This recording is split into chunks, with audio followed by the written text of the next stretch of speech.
స్థితిని చేరుదురో, మరియు ఏ కాలమునందు దేహత్యాగం చేసిన వారు తిరిగి వచ్చు గతిని పొందుదురో అట్టి కాలములను అనగా 2 మార్గములను తెలిపెదను.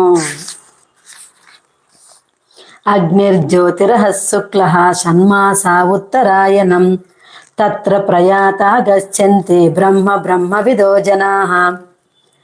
బ్రహ్మవేత్తలైన యోగులు జ్యోతిర్మయ మార్గము ద్వారా బ్రహ్మపద ప్రాప్తి నందదురు.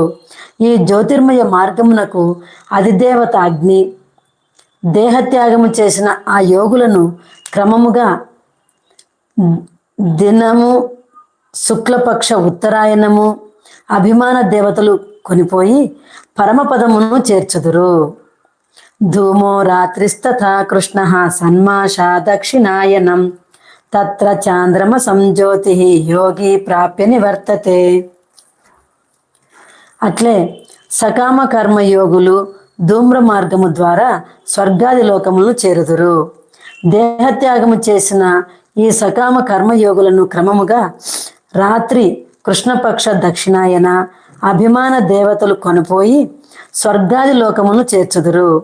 వారు అచట చాంద్రమస జ్యోతిని పొంది అనగా తమ శుభకర్మ ఫలములను అనుభవించి తిరిగి భూలోకమును చేరుదురు.